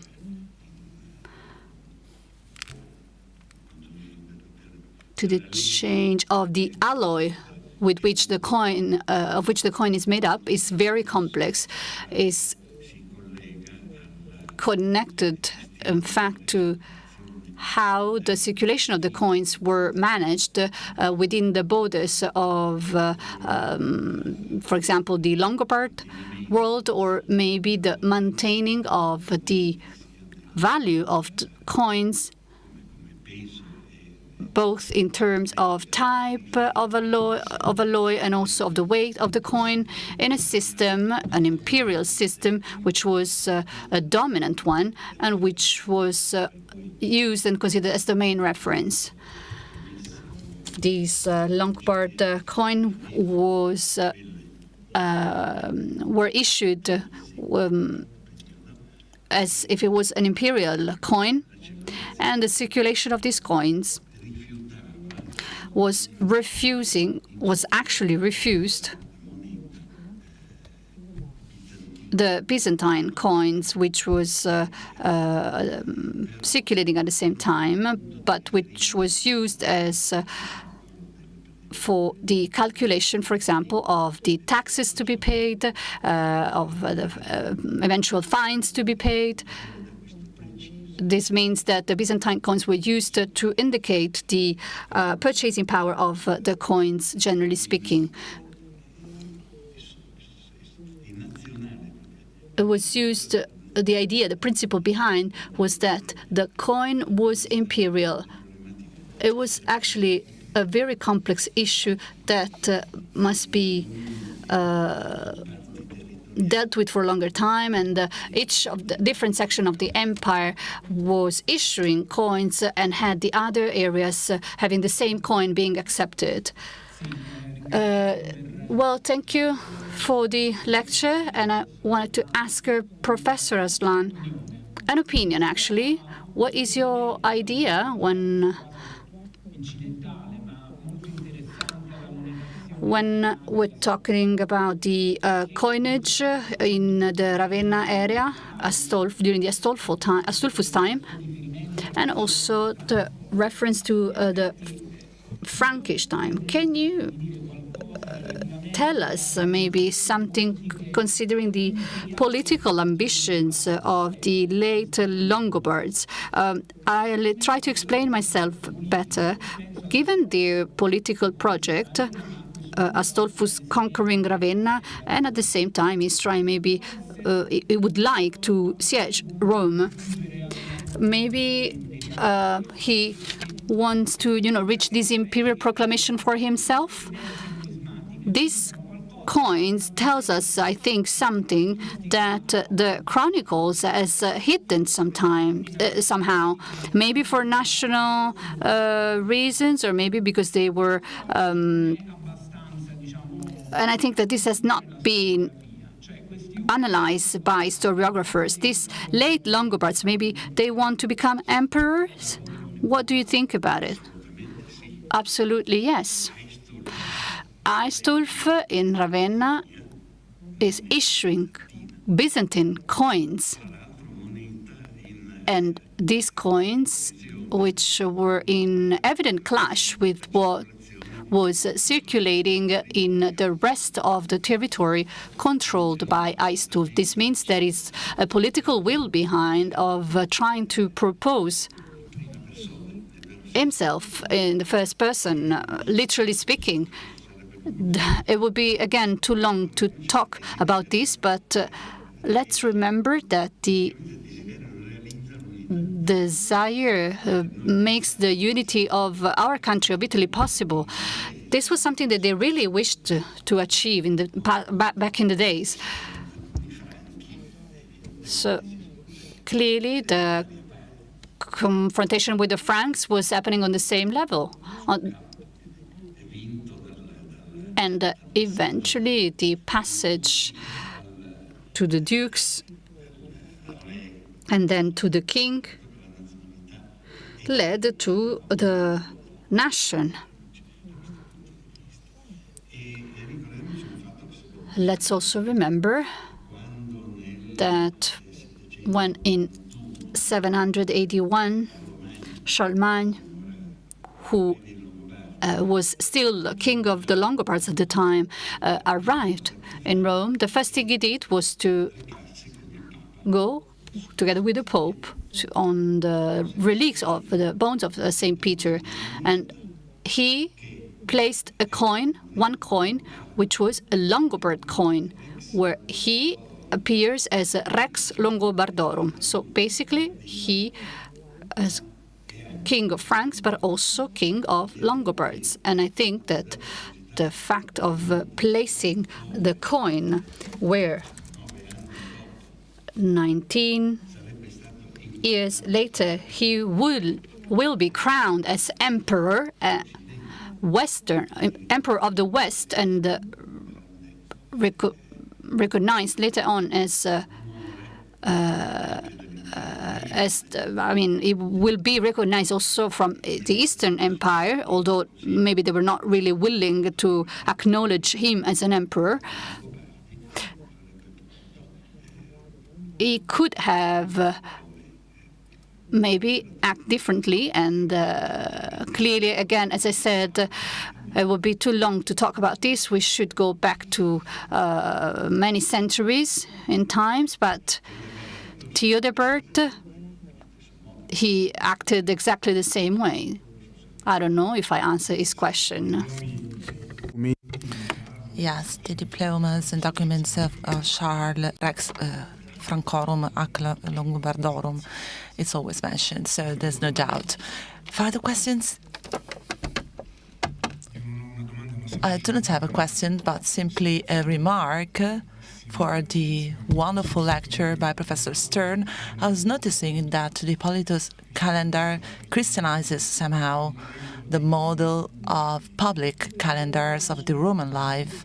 So also from the material structure viewpoint, this concept of the articulation between the major indications and the minor indications that in the Roman calendar were reserved to festivities, feasts, and liturgical celebrations or civil celebrations. Here instead are reserved to the indication of biblical events that somehow characterize this calendar. So I think maybe this could be a further sign to root in Rome the production of this manuscript. Thank you again. Yeah, thank you. This is a very good point, actually, and it's part of a broader argument, which is to try to rehabilitate the Roman identity of the Hippolytus Easter cycle, as against the theory I was referring to before, that it must have come from the East, because, you know, if it's scientific, if it's astronomical, it must have come from Alexandria. And I think this is this is the wrong approach, because as you just mentioned, there are very many features in this inscription which identify it very clearly with Roman cultural tradition. The mere fact that you inscribe a calendar on a stone as a monumental inscription is specifically Roman. It's the tradition of the Fasti, which you only find in Rome. People don't always realize that, but in antiquity, nobody puts up a calendar on the wall anywhere, except in Rome and then by extension Italy, where the Fasti are mainly attested. So this is very much continuing the Roman tradition of Fasti, and just as in the monumental inscriptions, you have these tiny characters, these blocks of text in tiny characters.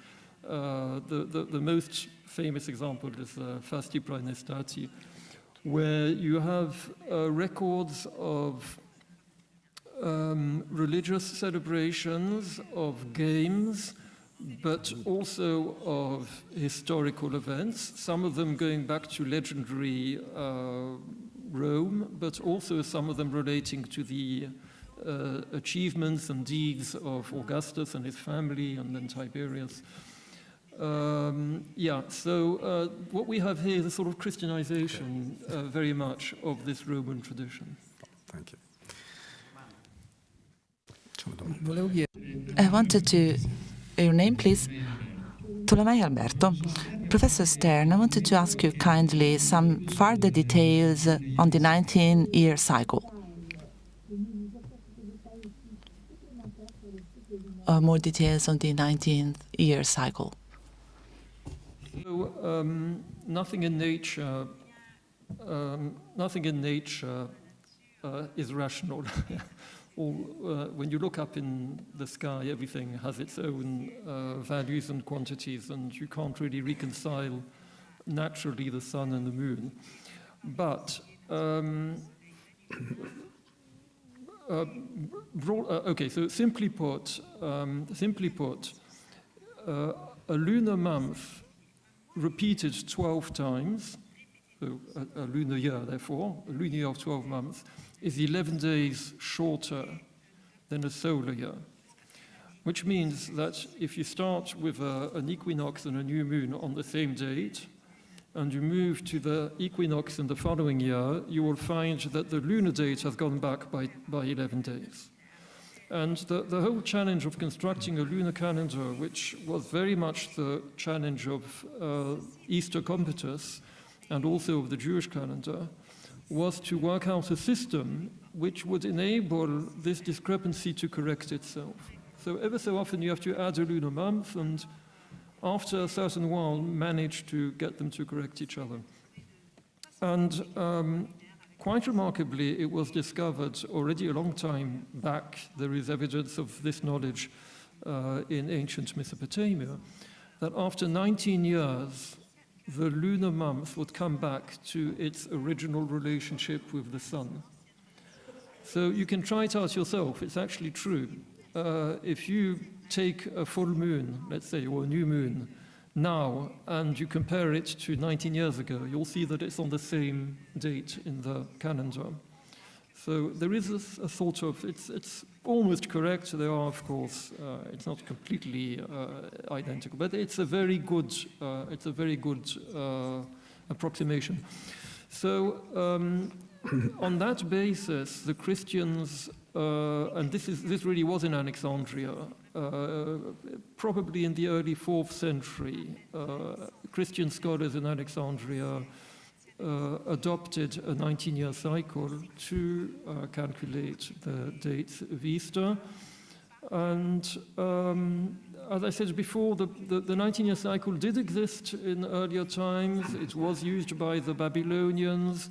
It might have been used by some Greek cities, although this is very much debatable. But in the 4th century, when the Christians adopt the 19-year cycle, it's a sort of new invention, it's a new discovery.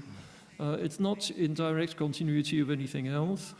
And as I said in my talk, I think that the Jews were inspired by that in the 7th or 8th centuries to similarly adopt a 19-year cycle. I don't know if that answers your questions, but anyway, I've just given you a bit more information about.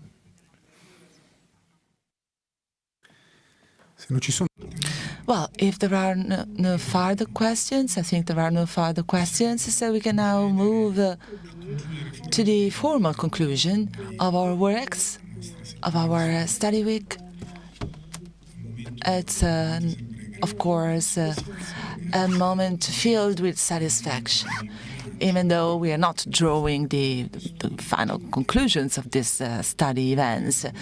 The only consideration we can make it's on the weather. The weather, of course, in these days has been so cold and so unstable. And anyway, the outcome of this conference, we could draw some conclusions, and the scholars, of course, are going to do that according to the volume of deeds and reports that in a year time will be articulated, of course, acknowledging and reporting what speakers have so outstandingly prepared for these lectures, but also these deeds shall highlight all the different opinions that we have shared these days with the audience, with students. So these minutes of the conference will allow us to reconsider what we have said and what kind of milestone this conference will be with the status questionis that it's at the core of the very event. So this minutes will not only be a mechanical recording. In the history of Cisam, this happened only once with the 68th volume of these records that simply transposed the texts and the lectures that were delivered to be discussed at the conference, which were not discussed due to the absence of this week. It was not held. But in the end, eventually all these reports are the algebraical sum of the intelligence of the speakers and the stimuli that this year context is generating. So it's a sort of driving force that is the uniqueness of our study weeks in a sort of connecting cycle that links all the different events in the years with a certain cyclicity. And Enrico Ministro was reminding us of this long tradition when he launched this week. So now you will patiently listen to all my thankings, but this is absolutely a must. The first of these thanks goes, of course, to the speakers who did this great effort to prepare the lectures that we have heard and accepting to come here. Even more, they have embraced this commitment to articulate these insights and to translate these insights into richer texts that is going to be of course, published later on in our report. So it's the organic length of our weeks of study that makes the Cisam Spoleto experience to be unique and has gathered what I think that Ovidio Capitani considered the encyclopedia of the High Middle Ages, that with the volume of the Franks of last year has reached its 17th appointment, its 17th concretization of all these efforts. So a special thanks to the speakers and to you, of course, here at the panel, is also epitomizing everything that we still have to do, and we thank the speakers in advance for their future commitment. This thanks, of course, is not the personal one, but it's on behalf of the scientific committee, the president, and it goes also to the students of the scholarships that are here. They represent the fundamental attendance here at this conference. It's always useful to remind this, because their presence of these young students who come to question, to challenge what they're listening, this presence is there since the very beginning of the study week. Since 1952, we conceived this participation as an organic part of this event since the very foundation that Giuseppe Ruformini wanted. They are a fertile ground that is supposed to increase and further develop the contents of the lectures that they're listening. Thanks to their presence, these very outstanding presentations are still called lectures, because they are a special device that is making these Spoleto lectures and week of Spoleto a moment of high formation that is absolutely at the utmost level. So this circularity of debates, if it works, and it has been said more than once, but I shall reiterate that this is also to the credit of the interpreters, thank you, that are playing an important role. So the choice to be supported by the translation with the contribution of the interpretation, it's a choice that the committee is making in a highly pondered way. Of course, English is going to be increasingly predominant in the international sphere, and this is not to be questioned, but we still have made this choice to stress the fact that many European languages have a scientific status applied to historical research that shall be promoted, preserved, and each speaker has the right, is entitled, and also the commitment to have this scientific status of their own languages be preserved. So the contribution that the interpreters are providing is not a simple translation, there's actually an integration of different languages and terminologies. So you have interacted with them for all these days, so we should recognize their names. So I thank by name the interpreters. They're all women: Vera Panno, Marcella Greco, Daniela Pino, Christine Guivot, Elisabetta Bruschi, Juliana De Angelis, Doris Wiegelbeck, and Silke von der Heiden. And we, as interpreters, thank you very much.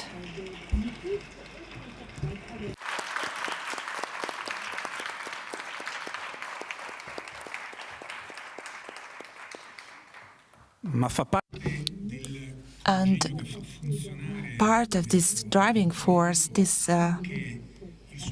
engine, we have to consider also the technical support that has been so skilled for the years. Luca Starpi, who is providing the technical facilities in these days, which is absolutely not easy. For some years now, he has been fully providing not only a smooth communication of pictures and slides, projections in the venue of the conference, but also in streaming connections. Thanks to Luca Starpi, we can feed the two YouTube channels through which these sections of the conference have been followed with a very high rate of participation across the globe. So a special thanks to Luca Starpi. It's more than owed.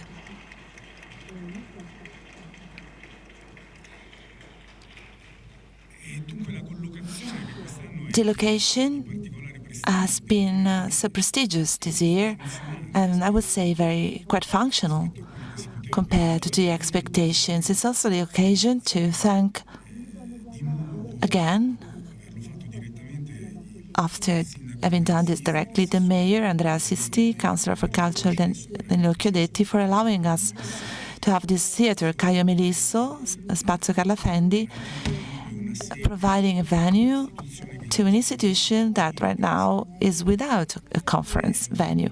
So it's a commitment that, of course, we cannot neglect. We appreciate it very much.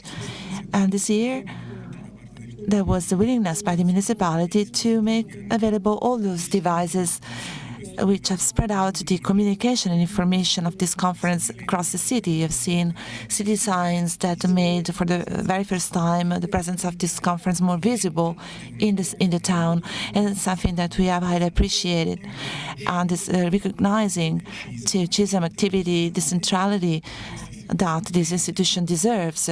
So it's one of the three ancient city institutions, together with the lyrical theater and the Festival dei Due Mondi. So thanks to the institutions, but also to the staff that in these days allowed the opening and the management of these spaces that were made more usable and accessible, thanks to the presence of the young who have provided the translation headphones.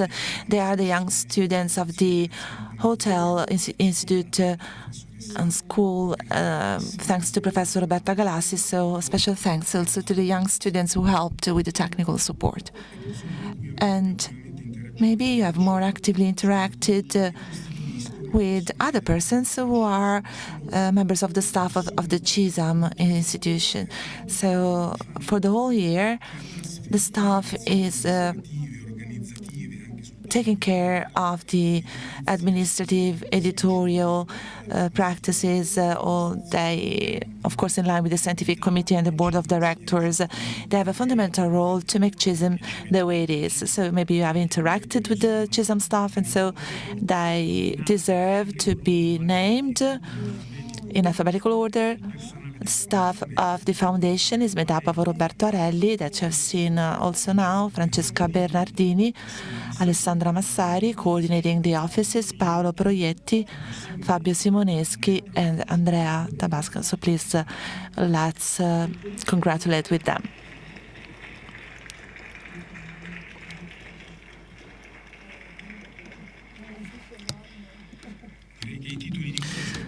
Well, I think I'm over. There's nothing but starting to go back to our homes, enjoying the sunny day, as we probably could not do to enjoy the Spoleto spring in these days.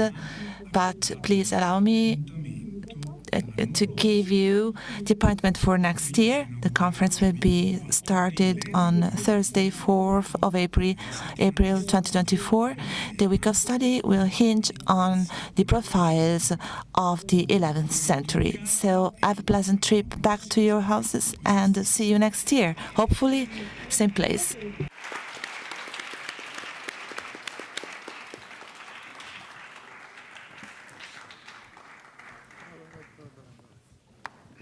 Notarile.